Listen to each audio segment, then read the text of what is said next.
My name is Captain Talia Barnes. I'm 28 years old, and in 3 days, I'm supposed to marry the love of my life, Julian Vance.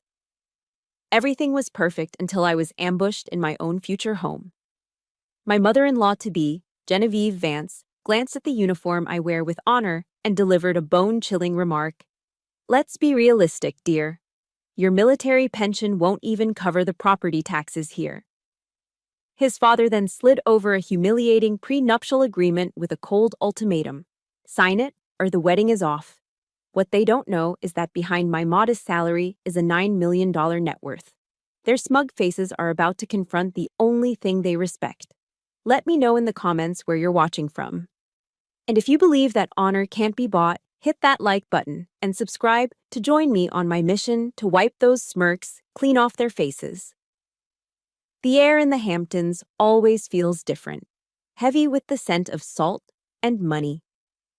As I drove through the towering hedges that guarded the Vance estate, I felt like I was crossing into a foreign territory, one where my rules of engagement didn't apply. My dress blues, the uniform I had earned the right to wear through years of discipline and dedication at West Point, suddenly felt like a costume. I was escorted not into a living room, but into a chamber that felt more like a museum exhibit dedicated to the history of wealth. The air was thick with the smell of polished mahogany and the funereal scent of white lilies, so overpowering it was hard to breathe. Genevieve Vance rose from a silk-upholstered settee, a smile perfectly arranged on her face. But it was a masterpiece of social camouflage. It never reached her cold, calculating eyes. "Talia, dear, do sit," she said, her voice smooth as glass. She gestured not with her hand, but with a flick of her chin towards a delicate Louis XIII armchair. The chair looked like it would shatter under the weight of a stiff breeze, let alone a soldier. Sitting down, the crisp fabric of my uniform seemed to protest against the antique brocade. Alistair Vance remained seated opposite me, silent and solid as a granite statue. He didn't offer a greeting. He simply watched me, his lawyer's eyes conducting a swift, brutal appraisal as if valuing an asset he was considering acquiring or liquidating. There were no pleasantries, no questions about my flight from North Carolina, no small talk about the wedding preparations. The silence was a statement. I wasn't here as a future daughter. I was a problem to be solved. A sterling silver tea service sat on the table between us. A single cup of Earl Grey poured for me. I never touched it. I watched as the steam rising from the porcelain thinned and then vanished completely, the tea growing as cold as the atmosphere in the room. Genevieve let the silence stretch, a tactic I recognized. Let the adversary grow uncomfortable. Let them make the first mistake. Finally, she broke it. "Julian is so very fond of you," she began, the words dripping with condescension. "But we, as his parents, have a duty to consider the practicalities." She leaned forward slightly. "Let's be realistic, dear. Your military pension won't even cover the property taxes here." The words landed like a precision strike. It was shocking in its directness, its utter lack of grace. But it was only the opening salvo. Her eyes, the color of a winter sky, drifted down to the decorations on my chest. The ribbons and medals that told the story of my service, of deployments, of excellence under pressure. "And these are just..." "Darling," she cooed, the way one might speak of a child's macaroni art project. "You must be very proud. But in our world, Talia, legacy is measured in trust fund statements, not in little pieces of metal." It wasn't just an insult, it was a desecration. In that moment, she took every pre-dawn ruck march, every sleepless night studying strategy, every moment of gut-wrenching fear I'd ever faced, and she tossed it all into a trash can like it was worthless. To her, my service to the country, the very foundation of my identity, was nothing more than a blue-collar job, a quaint but ultimately insignificant hobby. I felt a cold wave of anguish wash over me, but my training locked it down tight. I kept my back straight, my hands folded calmly in my lap. I would not give them the satisfaction of a reaction. That was Alistair's cue. With a quiet scraping sound, he slid a thick, leather-bound document across the gleaming mahogany table. It stopped inches from my hand. "Don't take this personally," he said, his voice a low rumble. It's simply business. I picked it up.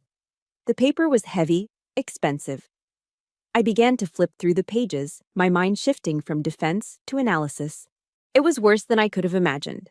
This wasn't a prenuptial agreement, it was a document of unconditional surrender. Clause 7b stipulated that any inheritance I received during the marriage would be absorbed directly into the Vance family trust. Clause 12a granted them oversight, a veto, essentially, on my personal investment decisions. It was an annexation, designed to turn me into a wholly owned subsidiary of the Vance Corporation. I looked up, keeping my voice steady and professional. This is a complex document. I'll need to have my attorney review it. A sharp, humorless laugh escaped Alistair's lips. My dear girl, he said, the condescension now thick enough to cut with a knife. I am the attorney. And I'm telling you, this is a generous deal. It allows you to step into a life you could never have even dreamed of. He leaned back, steepling his fingers under his chin, the picture of absolute power. So, here's the offer.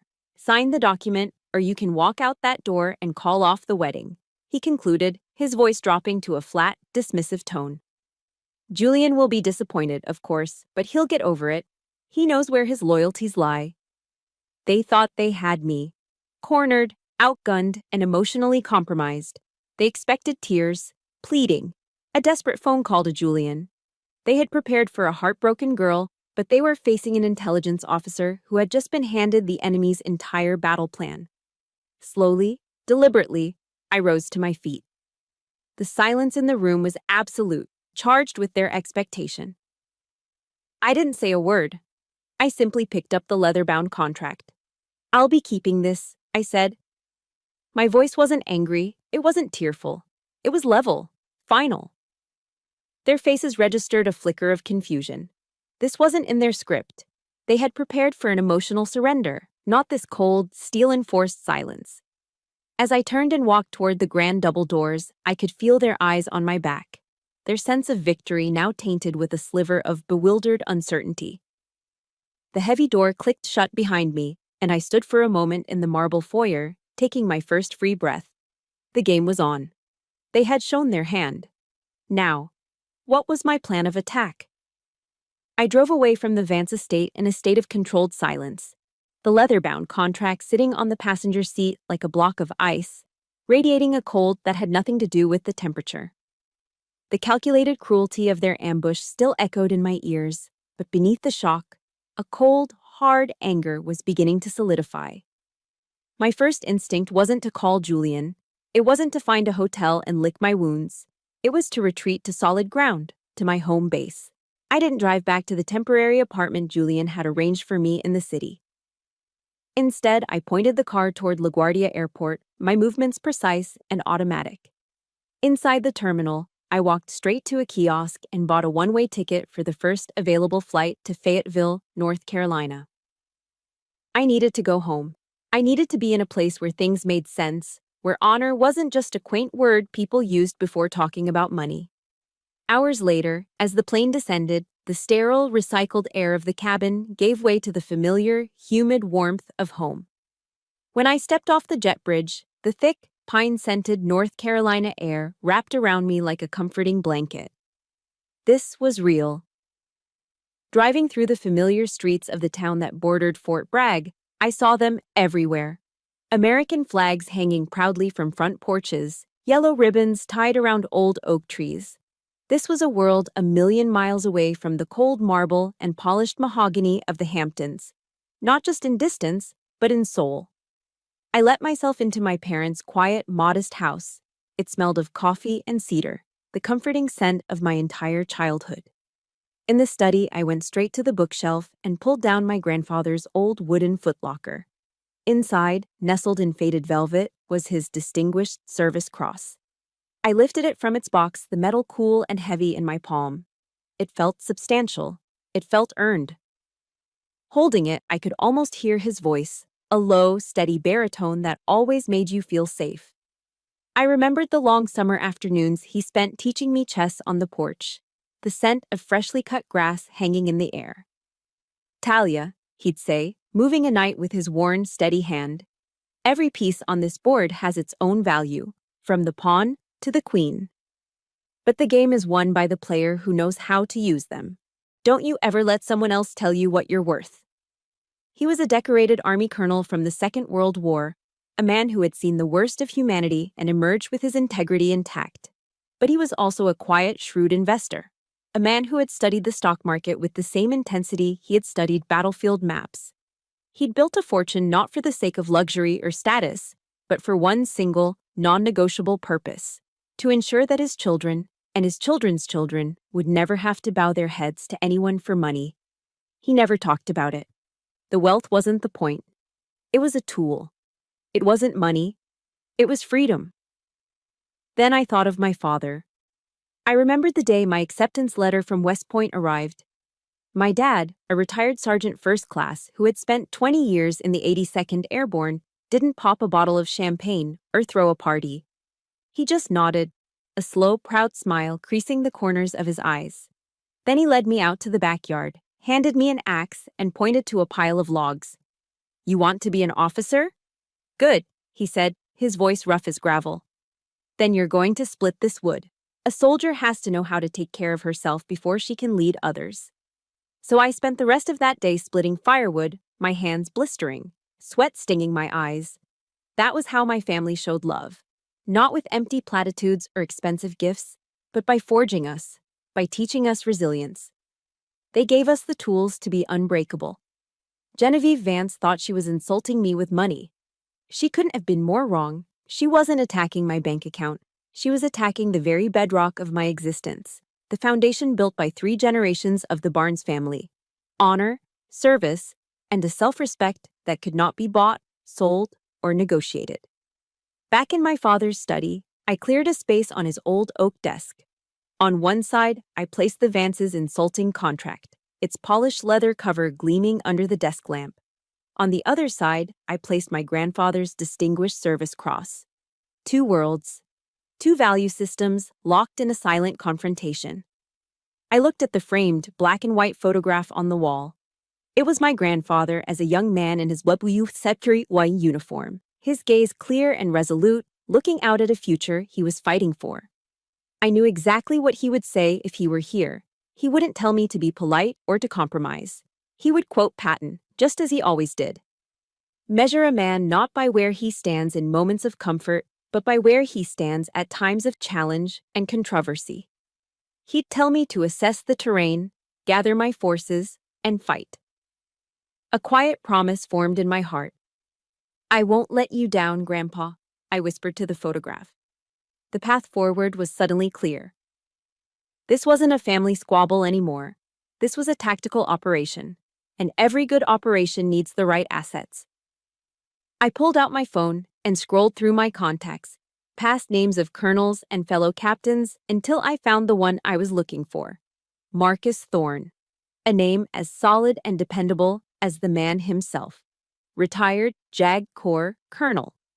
My grandfather's personal attorney. The one man on earth who understood the language of both the U.S. military code and corporate law.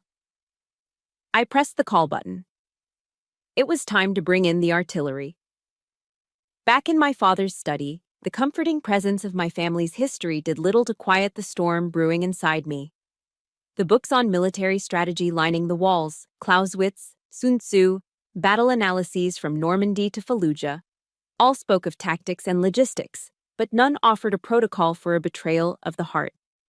My phone had remained silent for hours, a dead weight on the old oak desk. Julian knew I had met with his parents. His silence was a confession, louder and more damning than any words he could have spoken. Every minute that ticked by felt like a small crack appearing in the foundation of what we were building. I had faced enemy fire, but this felt different. This was a battle I was supposed to be fighting with an ally by my side. Finally, I couldn't wait any longer. I had to know. I was the one who made the call. He picked up on the first ring, his voice hesitant, laced with a guilt he couldn't hide. "Talia, I was just about to call you." I refused to engage with the flimsy excuse. I sat up straighter in my grandfather's worn leather chair, my voice coming out colder and steadier than I felt. You knew about it, didn't you, Julian? I asked, dispensing with any preamble. The question was a clean, surgical strike. The silence on the other end of the line was my answer. It stretched for 3, maybe 4 seconds, an eternity filled with everything he wasn't saying. Finally, a weak exhale. Talia, I'm so sorry. I tried to stop them, I really did. How did you try, Julian?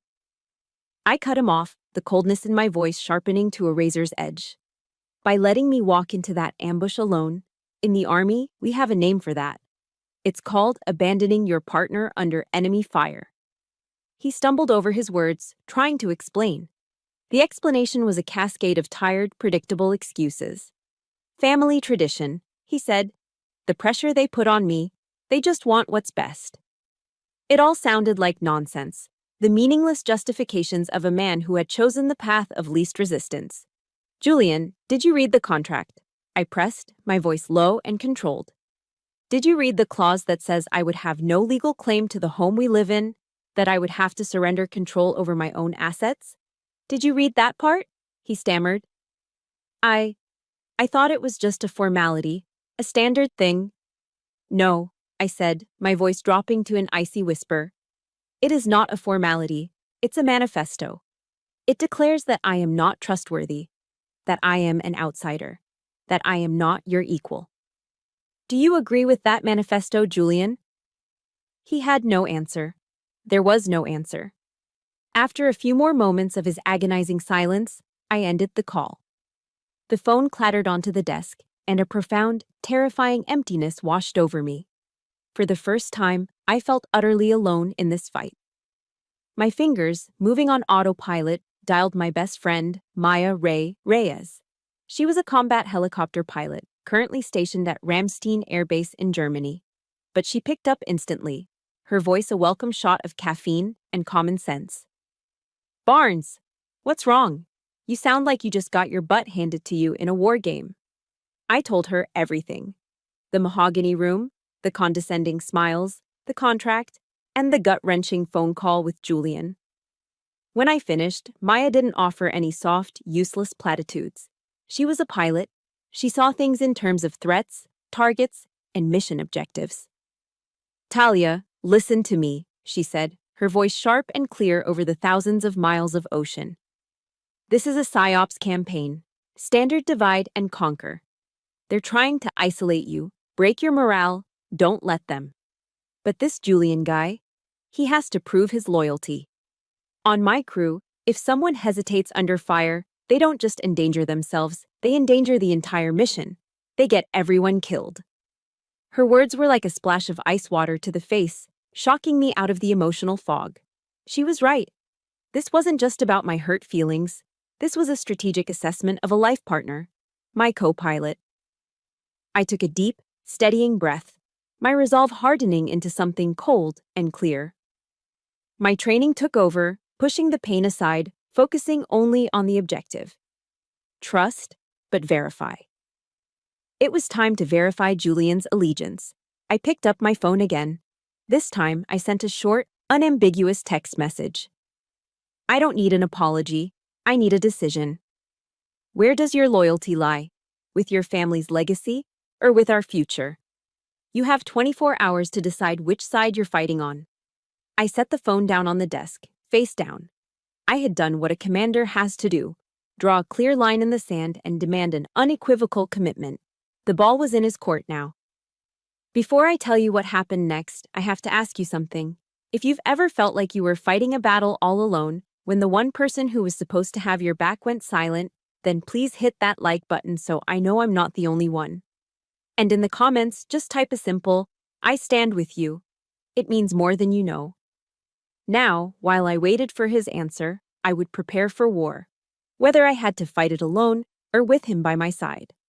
One battle was on hold, but the other was just beginning. Next step, the meeting with Marcus Thorne. The next morning, I drove into downtown Charlotte, the uncertainty about Julian a heavy weight in my gut. But I compartmentalized it, one mission at a time. My current objective was to secure legal counsel, and there was only one man for the job. Marcus Thorne's law office wasn't in one of the city's gleaming new skyscrapers. It occupied the top floor of a solid, old brick building with a sense of permanence. The elevator opened into a space that felt more like a command post than a law firm. The walls were lined floor to ceiling with law books, their spines worn from use. There were no abstract paintings, only framed maps of historical battles and a folded American flag encased in a triangular shadow box, the kind given to the families of fallen soldiers. The air smelled of old paper, leather, and the strong black coffee that was perpetually brewing. This was his fortress. Marcus Thorne stood to greet me from behind a massive oak desk. He was in his 70s, but he carried himself with the ramrod straight posture of a man who had spent a lifetime in uniform. His handshake was firm, his grip strong, and his piercing blue eyes seemed to see right through any pretense. "Captain Barnes," he said, his voice a gravelly baritone, "your father told me you were the sharpest one in the family. Word is you're having a little trouble with some white shoe lawyers up in New York." There was no small talk, just a direct line to the heart of the matter. It was a relief. I placed the Vance's leather-bound contract on his desk. It looked alien and obscene in this room dedicated to justice and honor. He put on a pair of reading glasses, his expression unreadable as he scanned the first few pages. He flipped through the document with an unnerving speed, his sharp eyes missing nothing. After a few minutes, he leaned back in his chair, took off his glasses, and let out a short, sharp snort of utter contempt. "This isn't a contract, Captain," he said, his voice dripping with disdain. "This is an unconditional surrender document. It's a cowardly piece of work." Hearing him say that, hearing him validate the outrage I felt, was like a balm on a raw wound. In that moment, I knew I wasn't alone anymore. "They think I have nothing to lose," I said, my voice steady, "and nothing worth protecting. They're wrong on both counts." I slid another folder across the desk, a simple manila folder containing the notarized statements of my financial portfolio. Marcus picked it up, a flicker of curiosity in his eyes. He opened it and began to read. I watched his face. I saw him scan the assets, the diversified stocks, the real estate holdings. I saw the moment his eyes landed on the final page, on the bottom line number. One of his silver eyebrows shot up. A slow, dangerous smile spread across his lips, the smile of a predator who has just spotted a fatal weakness in his opponent. He placed the folder down gently, deliberately, and looked at me, not as his old friend's granddaughter, but as a fellow warrior. His eyes held a new and profound respect. "Well now," he said, his voice dropping low, "this changes the entire strategic landscape. This isn't defense, Captain. This is overwhelming firepower. We're not just going to reject their insulting offer, we are going to shove it right back down their throats." The relief that flooded through me was immense. The loneliness and uncertainty that had plagued me for the last 24 hours evaporated. I was no longer an isolated soldier behind enemy lines. I had an ally, a general. For the next 2 hours, we weren't a lawyer and his client. We were 2 military officers in a command tent, planning a campaign.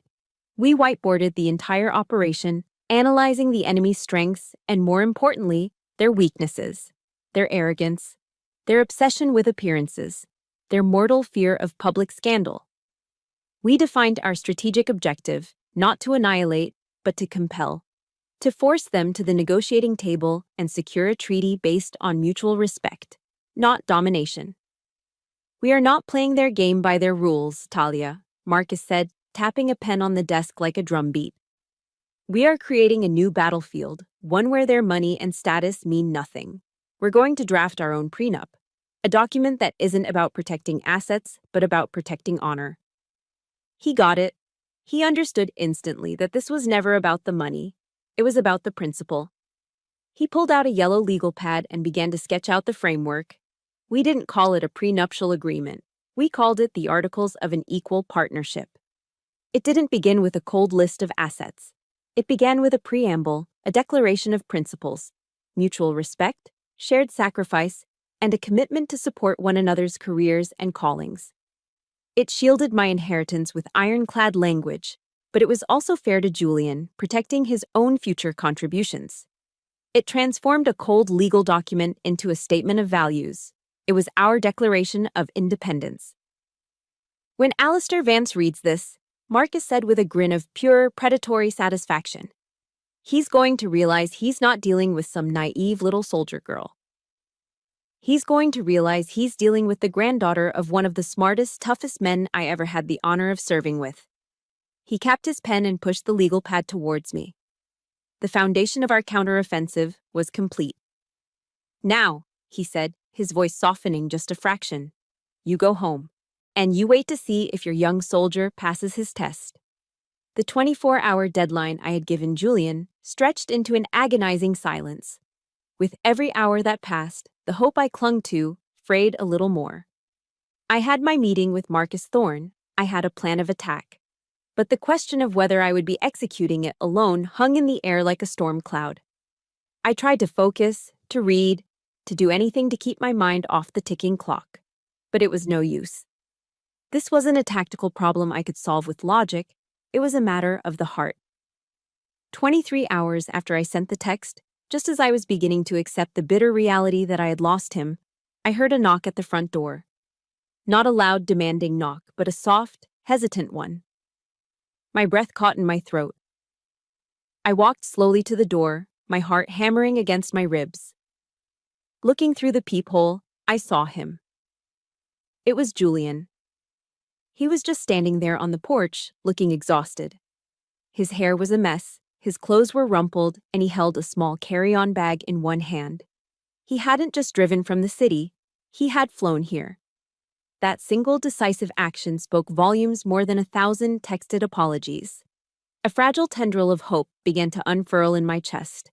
I unlocked the deadbolt and opened the door.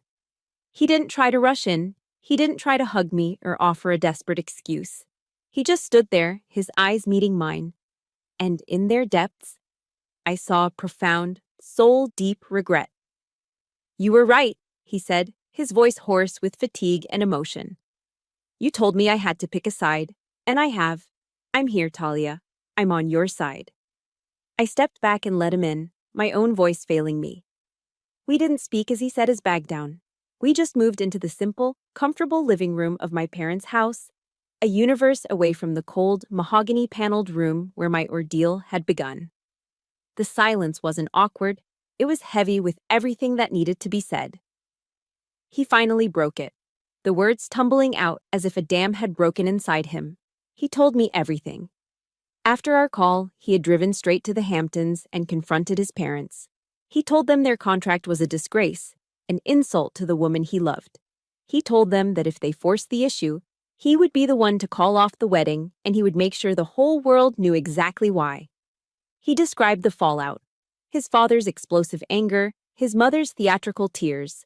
They had accused me of manipulating him, of poisoning him against his own family. For the first time in my life, Talia, Julian said, his eyes welling up with unshed tears. I looked at them, and I didn't recognize them. They weren't concerned about my happiness. They were concerned about control. You saw who they really are, and I'm so sorry I was blind for so long. He had finally seen the truth, and in that moment, seeing the pain and the clarity in his eyes, I knew the fracture between us could be healed. The trust that had been shattered was beginning to piece itself back together. It was my turn to be completely honest, to close the final gap between us. I reached for the manila folder Marcus had reviewed, my financial statements, and placed it on the coffee table between us. Julian, there's something I've never told you, I said softly.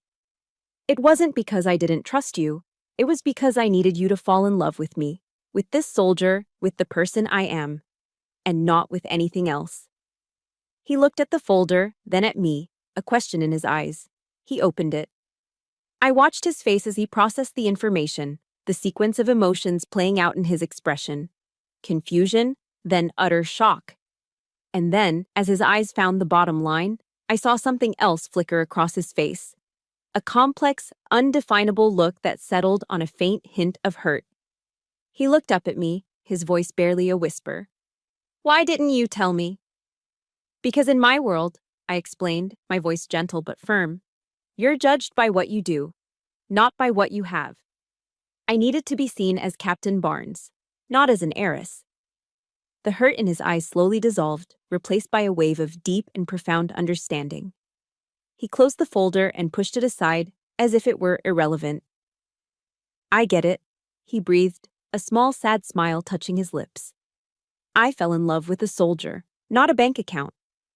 And with those words, the last wall between us crumbled into dust. The doubt, the fear, the anger. It all washed away, leaving only the solid ground of our commitment. We weren't just a couple in love anymore, we were a unit. I reached into my bag and pulled out the yellow legal pad from Marcus's office, the Articles of an Equal Partnership, sketched out in his confident hand. I gave it to Julian. He read the preamble, then the key clauses. I watched a genuine smile spread across his face for the first time since he'd arrived. A smile of relief, of recognition. This, he said, looking up at me, his eyes shining with a newfound strength. This is us, a team. He placed his hand over mine on the document, his grip firm and steady. Now, let's go show them what a real team looks like. The flight back to New York with Julian was a study in quiet solidarity. We weren't just a couple in love anymore. We were a single, unified front moving toward a clear objective. A two-person fire team preparing to enter hostile territory. Every decision we made was strategic. We booked a dinner meeting at the Capitol Grill in Midtown Manhattan, a den of dark wood, aged steak, and quiet power. A place where billion-dollar deals were made over $1,000 bottles of wine. It was neutral ground. We were not going to their estate, not stepping onto their turf where they held every advantage. This battle would be fought on our terms. We arrived 15 minutes early, a discipline ingrained in me from my military training. Punctuality is a form of control. I had chosen my uniform for this engagement carefully. A simple but impeccably tailored navy blue sheath dress. It was professional, understated, and powerful. Julian, in a sharp dark suit that fit him perfectly, looked every bit the Vance heir. But the cloud of hesitation that once shadowed his eyes was gone. In its place was a cold, hard determination that mirrored my own. We requested a corner booth, a power seat tucked away from the main flow of traffic that gave us a clear view of the entire dining room, including the entrance. We were in command of the space. When the waiter, a man in a crisp white jacket, approached our table, I didn't even glance at the wine list. Woodford Reserve, on the rocks, I said, my voice even. Julian ordered the same. It was a subtle but clear statement. We weren't here to socialize, to sip delicate Chardonnay. We were here to negotiate a treaty. Alistair and Genevieve arrived precisely on time, as they always did. They swept into the restaurant not like people arriving for dinner, but like monarchs making an entrance, expecting the low hum of conversation to dip in deference. They carried with them an aura of regal condescension, expecting to find two chastened children ready to beg for forgiveness. Genevieve's eyes landed on Julian and me, sitting side by side, a united front, and a smug, knowing smile touched her lips. Well, she purred, her voice a silken weapon as she slid into the booth opposite Julian. It seems you two have talked. I do hope you've managed to explain the realities of the world to her, Julian. It's for her own good, really. Alistair said nothing. He simply gave his son a curt, almost imperceptible nod of approval, as if Julian had successfully disciplined an unruly subordinate and was now presenting the results. They took their seats, arranging their napkins in their laps, completely oblivious to the fact that the ground beneath their feet had fundamentally shifted.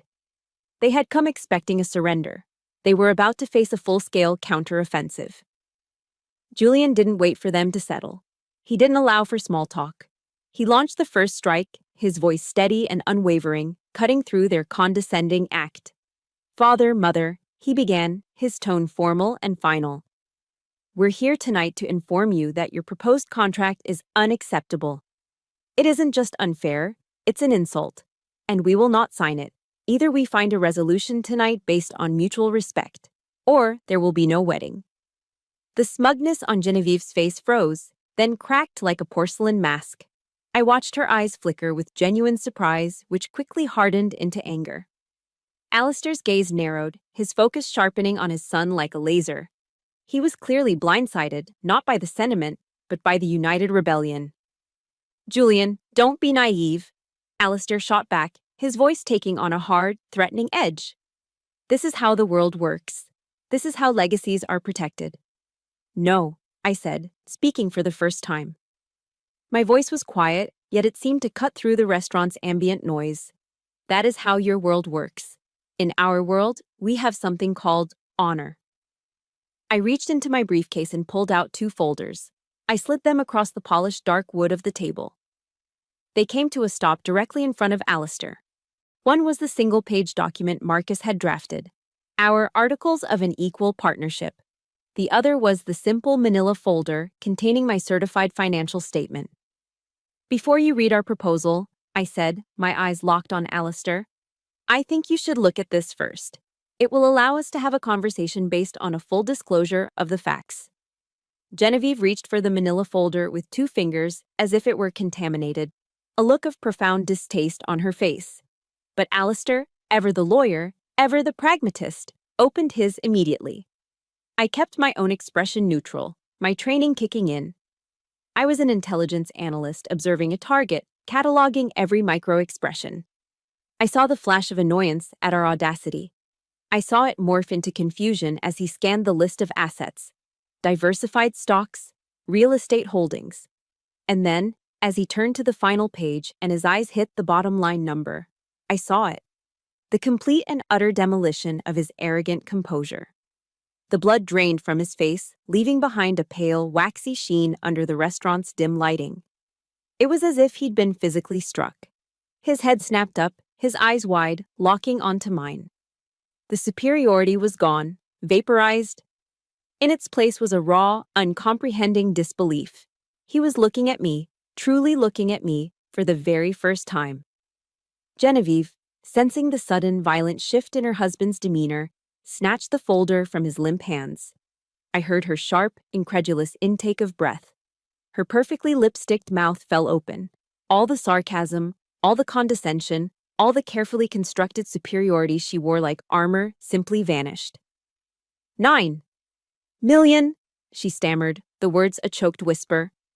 She stared at me, her eyes wide with a shock that bordered on fear. "How?"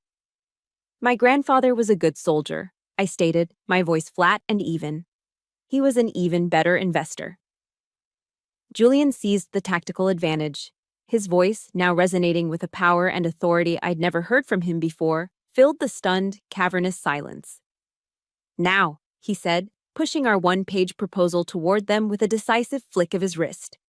"Let's talk about our articles of partnership. They are non-negotiable. You have 24 hours to have your lawyers review it and sign." He leaned forward slightly, his eyes cold.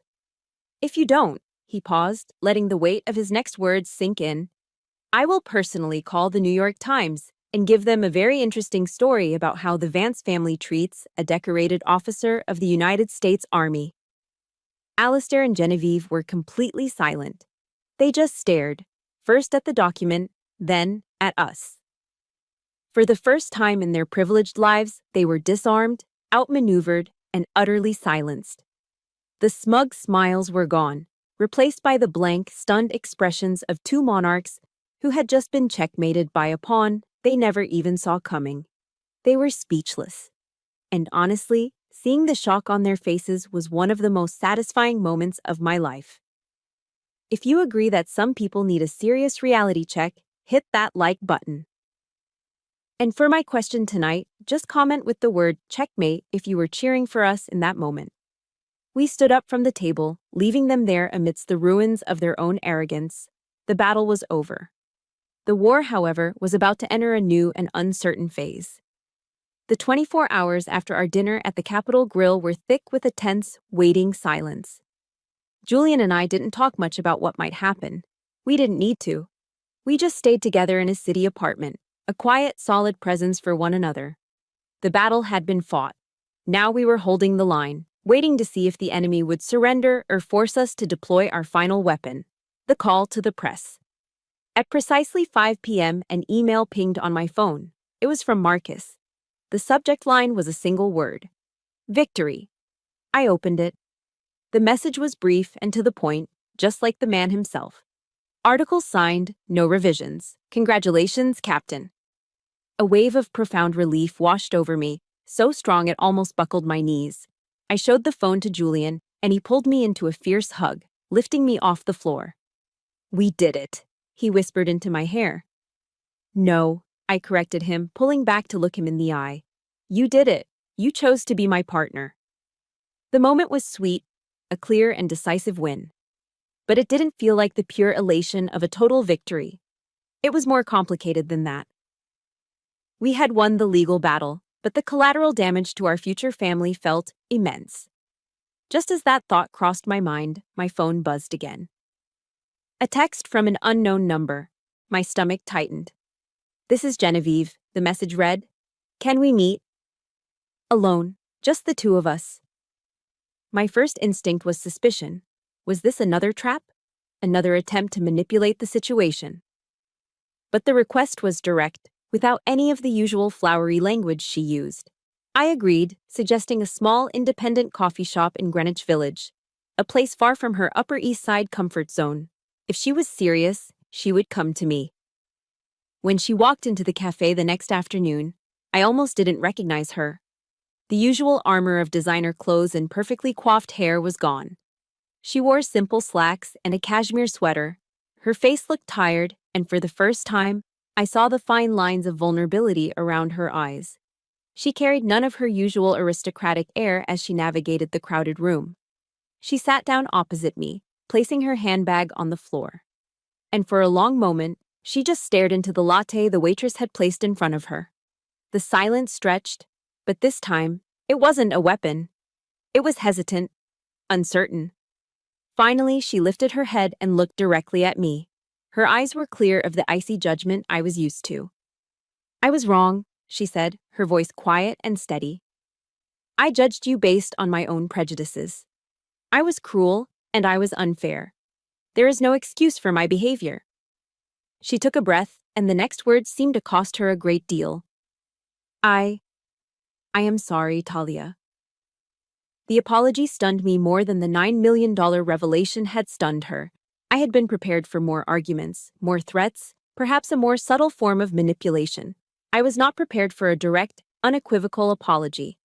As an intelligence officer, I'm trained to question everything, to look for the angle, the hidden motive. But as I watched her, I saw no deception in her eyes. I saw a woman who had been profoundly shaken, forced to look in a mirror she had been avoiding for years. I didn't know how to respond, so I just listened.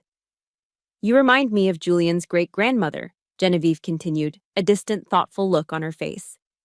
"Eleanor. She was a nurse in the First World War. She came from a family of farmers in Ohio. When she married into the Vance family, they all looked down on her. They thought she was common, that she wasn't good enough." She paused, taking a small sip of her coffee. "But she was the strongest, smartest one of them all. She saved the family's entire fortune during the Great Depression with her shrewdness and common sense when all the men with their fancy educations were panicking." Genevieve reached into her handbag and pulled out a small velvet-covered box. It looked old. "She left this," she said, her voice becoming thick with emotion. "She stipulated in her will that it wasn't to be given to just any woman who married a Vance. It was to be given to a woman who would bring new strength to the family, not just more money." Her hands, which I noticed were trembling slightly, opened the box. Inside, nestled on a bed of faded silk, was an antique silver brooch. It was the image of an eagle, its wings outstretched in powerful flight. It wasn't flashy or covered in gems. It was simple, elegant, and radiated a sense of quiet, unyielding strength. It was beautiful. "I think this belongs to you," she said, pushing the box across the table. I was so focused on protecting our old legacy that I forgot a legacy has to breathe. It needs new life to survive.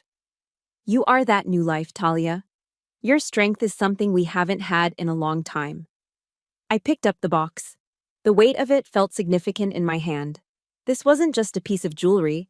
It was an olive branch, a peace treaty, a recognition that went far beyond any legal document. I knew my relationship with Genevieve would never be simple or easy. The scars were too deep for that. But for the very first time, I could see a path forward, a chance for something more than just a ceasefire. a chance for a real family. Thank you, Genevieve, I said, my voice quiet. I'll treasure it. Our wedding day dawned bright and clear, the late summer sun casting a golden glow over the vineyards of Long Island's North Fork. We didn't get married at the Vance estate in the Hamptons, a place that had become a symbol of conflict and judgment. Instead, we chose a beautiful, sprawling vineyard, a place that felt both elegant and grounded, a perfect fusion of our two worlds. This wasn't their event, it was ours. Every decision, from the flowers to the music, was made by Julian and me together. Early on, Genevieve had presented us with a preliminary guest list, a veritable who's who of East Coast politics and finance. Julian hadn't even hesitated. "No, Mom," he had said, his voice gentle but firm. "This is our wedding.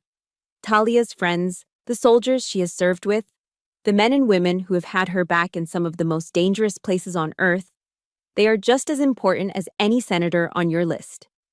And for the first time, Genevieve had simply smiled, a little sadly perhaps, and agreed.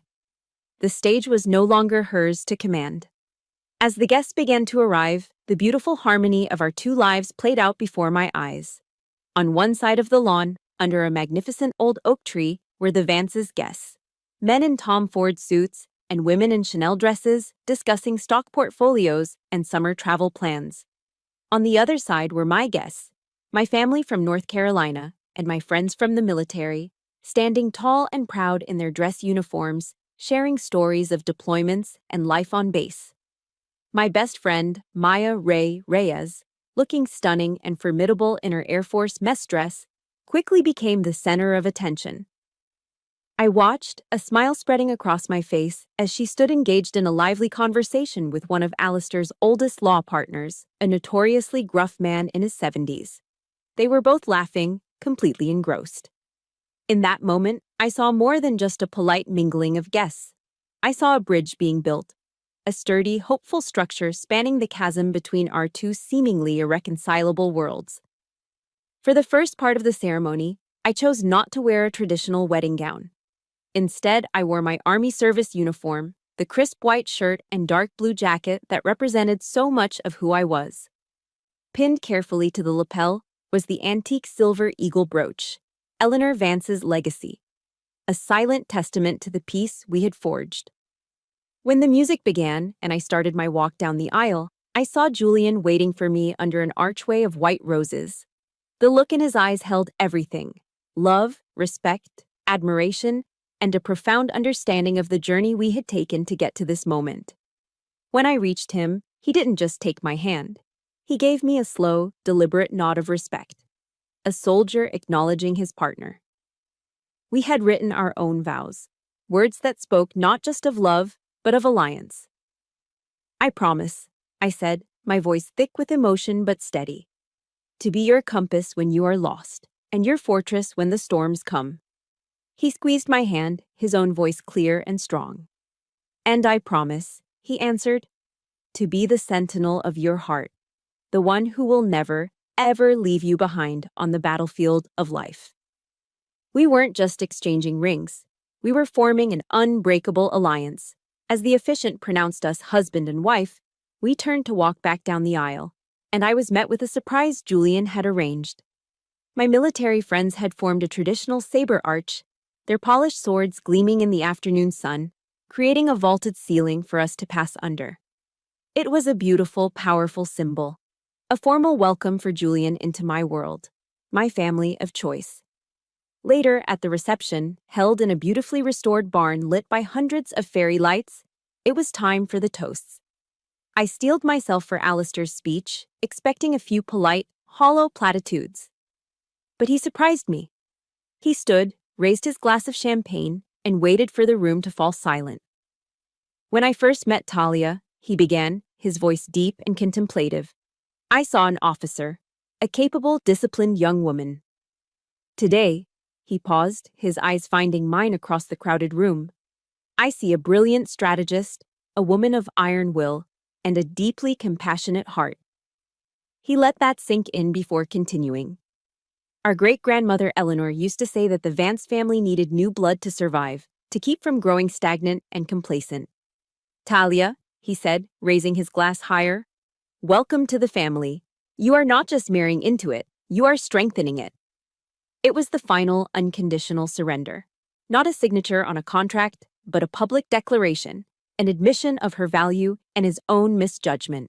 In that moment, with the warm glow of the lights around us and Julian's hands securely in mine, I knew the war was truly over. Looking at my new husband, and then at the incredible, unlikely mix of people all celebrating together, I realized what family truly was. It wasn't about bloodlines or shared last names. It was about loyalty. It was about choosing to stand by someone, to fight for them. It was about respect. My family wasn't just the one I was born into, or the one I had just married into. It was this. All of this. A coalition of honor, built on a foundation of love. After the wedding, after the honeymoon, after the dust from our war had finally settled, Julian and I began the most important mission of all: building a life. We didn't move into a penthouse apartment on Park Avenue, as the Vances had quietly assumed we would. Instead, we made a deliberate choice to draw our own map. We bought a cozy 2-story brick colonial in Alexandria, Virginia. It was close enough to Washington, D.C. for my career in intelligence and for Julian's new job at a nonprofit advocating for veterans. But it was just far enough from New York to give us breathing room. It had a small, manageable garden, hardwood floors that creaked with character, and a fireplace that crackled with the promise of quiet evenings. It was our fortress, our home.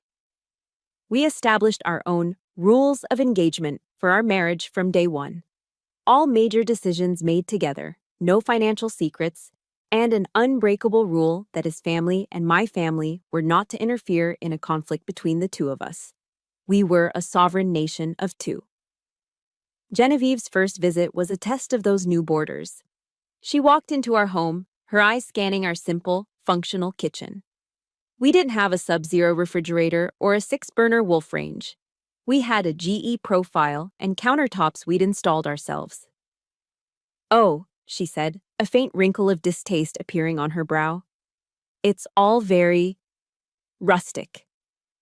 It was the ghost of her old self, a subtle jab wrapped in a polite word. A year ago, it might have wounded me. Now, it just felt predictable. Before I could even respond, Julian, who was standing beside me, gently squeezed my hand. "It is, Mom," he said, his voice warm but firm. "It's ours, and we love it." He didn't argue, he didn't get defensive, he simply stated a fact and, in doing so, gently but unequivocally drew a line. "This is our space. Your standards do not apply here." The next test came a few weeks later. The Vance family had a sacred tradition: mandatory Sunday dinner at the estate. No exceptions. On the second Sunday after our honeymoon, Julian's phone rang. It was his mother. I could hear her imperious tone even from across the room. "Julian, darling, where are you two? Cook is holding dinner." "We're still unpacking, Mom," Julian said calmly. "We're planning to come up next Sunday." There was a pause. "No, Julian. That won't do," she insisted. "It's tradition." I watched him. He took a slow, deep breath, the way a soldier does before entering a tense situation. "Mom, we love you," he said, his voice laced with an unshakable resolve. "But Talia and I have our own life now. We'll do our best to come up twice a month. But that's what we can manage. We're creating our own traditions now." He listened for another moment, said, "I love you too," and hung up. He turned to me with a wry smile and a slight shrug. "Well," he said, "I expect we'll feel some aftershocks from that one." And in that moment, I felt a wave of love for him that was deeper than anything I had ever felt before. It was the profound, grounding security of knowing your partner will stand with you, that he will protect the life you are building together, even when it's hard. He had become the sentinel he promised he would be. But the most surprising development came a few months later, on a quiet Tuesday evening.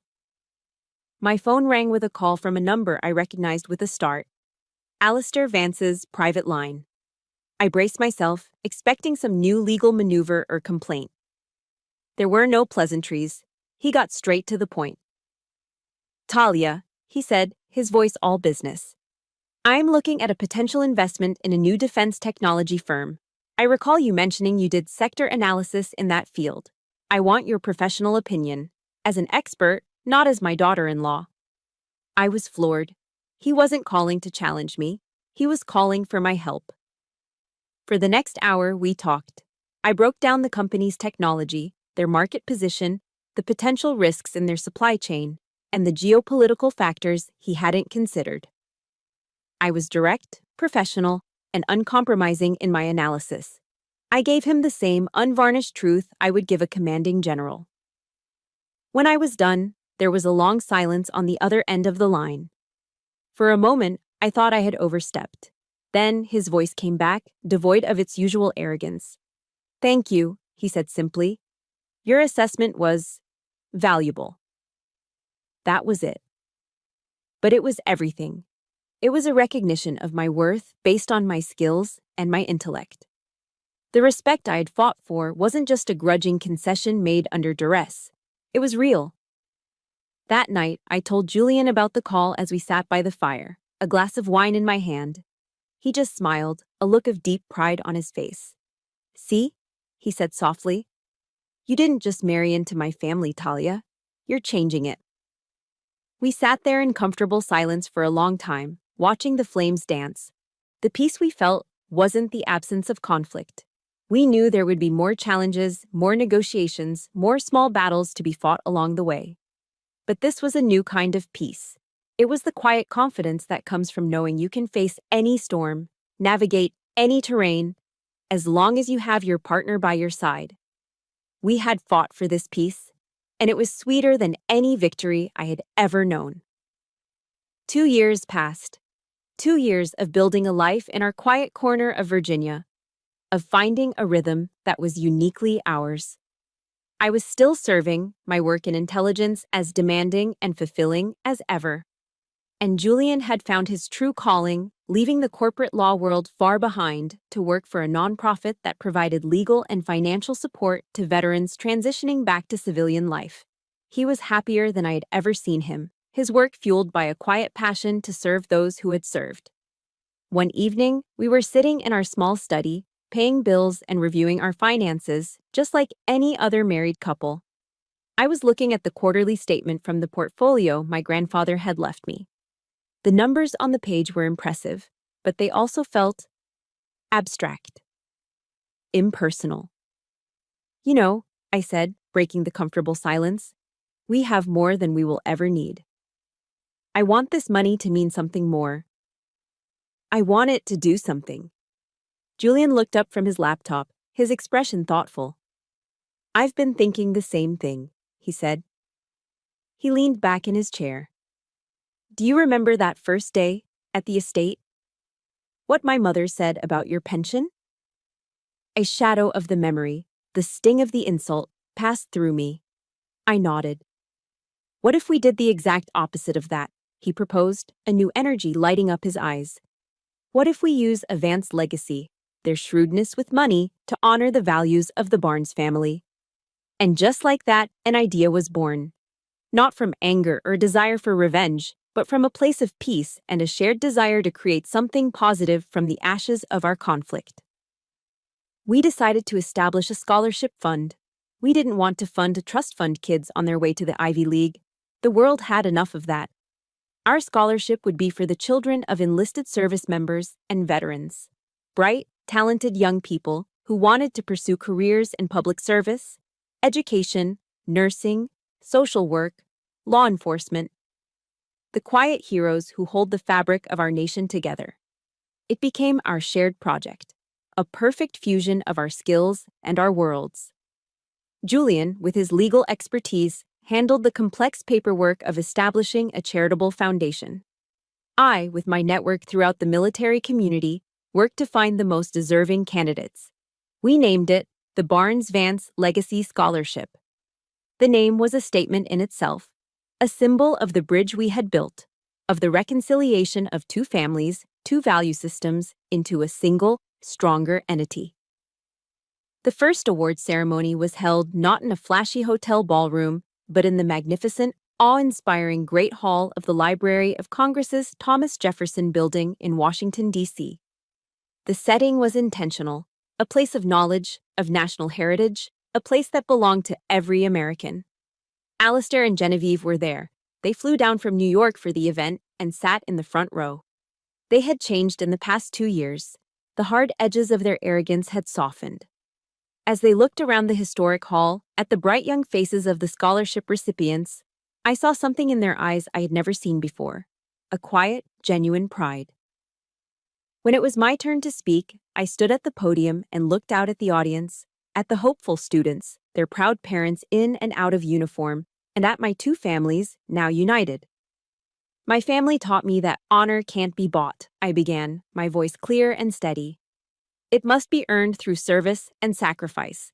And my husband's family taught me that a legacy, to endure, must be invested wisely.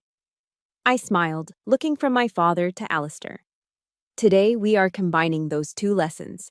We are investing in the most valuable legacy of all, the future of young Americans dedicated to serving others.